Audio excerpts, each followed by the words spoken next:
लक्ष्मीच्या पावलांनीच्या ह्या एपिसोडच्या भाग 2मध्ये आपण बघणार आहोत की रोहिणी जेव्हा नैनाच्या रूममध्ये येते तेव्हा तिला म्हणते, नैना तुला या कलाचा बिहेवियर एकदम बरोबर वाटतो का गं? काय वाटते तुला? तेव्हा नैना चिडून म्हणते, मॉम-इन-लॉ तुम्हाला खरं सांगू का, ही खूप नाटकी आहे. मला तिचा एवढा राग येतो ना, पण मग काय करणार आहे. तेव्हा रोहिणी तिला अजून भडकवून देऊन म्हणते, आता तुला पण ना नेमकं तिच्यासारखंच वागायचं आहे. अगदी सगळ्यांचे सगळे कामं करायची, सगळ्यांच्या लक्षात येईल असंच. यू नो ना तुला काय करावं लागेल. तेव्हा नैना थोडी पहिले किचकिच करते, पण नंतर तिला एकदम बरोबर समजते व ती म्हणते, मॉम-इन-लॉ आता तुम्ही बघाच मी काय करते.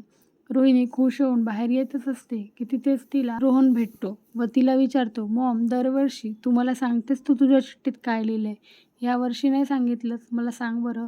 तेव्हा रोहिणी एकदम चिडूनच त्याच्यावर म्हणते, मी ना तुझ्यासाठी अक्कल मागितली आहे थोडी, कारण की तुझ्याकडे तर अक्कलच नाही आहे.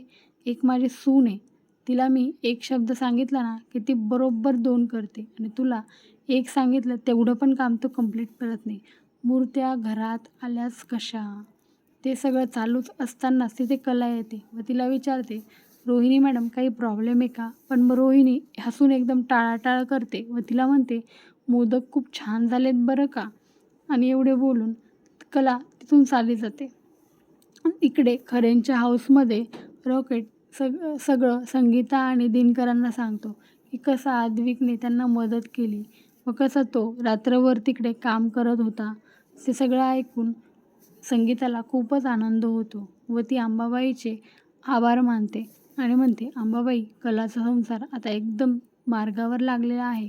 दुसऱ्या दिवशी सकाळी तर कला तयारी करून गणपती बाप्पाला पूजा करते व त्यांना म्हणते, बाप्पा अशा कोणाच्या ना चोरून चिठ्ठ्या वागणे ना खूपच चुकीचं आहे. पण मग मला जाणून घ्यायचं आहे अद्विकच्या मनात काय आहे, त्यामुळे तू ना मला माफ कर. व एवढे बोलून तिथे सगळ्यांच्या चिठ्ठ्यांमधली अद्विकची चिठ्ठी काढून वाचायला लागते.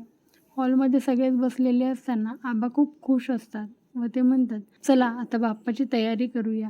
व ते अद्विकला विचारतात की कला कुठे आहे. पण मग अद्विक म्हणतो, माहीत नाही, असेल इथेच. रजनी पण म्हणते, मला तर ती सकाळपासूनच दिसली नाही. आणि सोहम पण म्हणतो, आई बाप्पा जाणार आहेत तर कसं खाली खाली वाटतंय ना. अद्विक पण म्हणतो, हो काकी, खरंच खूपच खाली वाटतंय. तेव्हा रजनी म्हणते, अरे जेव्हा विसर्जन होणार होतं ना लहानपणी, तेव्हाच तू रडायचा अक्षरशः. आणि असंच हाजी मजाक चालू असते त्यांची. तेव्हाच आबांना वापस कला आठवते व रजनी अंजूला सांगते की तिच्या रूममध्ये बघून ये. अंजू रूममध्ये बघून येते, पण मग ती सांगते, आबा कलाताई तर त्यांच्या रूममध्ये नाही आहे. त्यावर सरोज चिडते व ती म्हणते, कुठे गेली ही सकाळी सकाळी, नेहमीच असतं हिचे. आबा टेन्शनमध्येच असतात व अद्विकला म्हणतात, तू तिला फोन लावून बघ. अद्विक फोन लावतो, पण मग कलाचा फोन तिथेच असतो. रोहिणी म्हणते, कुठे गेली ही? आता काय हिचं नवीन काहीतरीच चालू असतं. काय ना कोणाला पण सांगून जायची काही मॅनर्सच नाही आहे त्याच्यात. तेव्हा नैना पण म्हणते, हो ना कुठे गेली ही सकाळी सकाळी, कमीत कमी अद्विकला तरी सांगून जायचं. शेवटी कंटाळून अद्विक तिच्या आईबाप्पांना फोन लावतो. बाबांनी पहिलेच सांगितलेलं असतं की तिच्या आईवडिलांना हे कळू नको देऊ की ती घरी नाही आहे. आणि घुमून फिरून विचार. अद्विक त्यांना विचारतो की तुमच्या गणपतीचं विसर्जन झालं का? तेव्हा ते पण खुशीत म्हणतात, हो झालं. तुमचं व्यवस्थित चालू आहे ना. आणि घुमून अद्विक विचारतो, कलाच्या हातचे मोदक केले. तेव्हा ते दोघं तिला म्हणतात, कला आहे का शेजारी. त्यावरून अद्विकला कळते की कला त्यांच्याकडे नाही आहे व तो म्हणतो, ती खाली आहे, मी वरती रूममध्ये. बरं ठीक आहे, तुम्ही काळजी घ्या. तो काळजी घ्या म्हणतात. हे दोघं खूपच खुश होऊन जातात.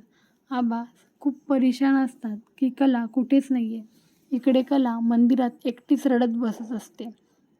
आबा अद्विकला त्यांच्या जवळ बोलवून विचारतात, अद्विक तुमच्यात काही भांडण झाले होते का? पण मग अद्विक म्हणतो, नाही आबा आमच्यात काहीच भांडण नव्हते झाले.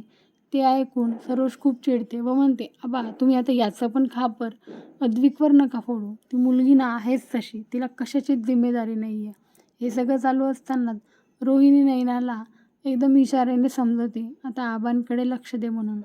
नैना उगाच आबांकडे जाऊन ओव्हर रिॲक्ट करते आणि आबांना म्हणते, आबा नैनाचं सगळं सोडा, तुम्ही ना बेडरूममध्ये चला, तुम्हाला आरामाची गरज आहे. मी तुमचं जेवण ना तिथेच आणते. आबा तिला खूपच जोरात ओरडतात.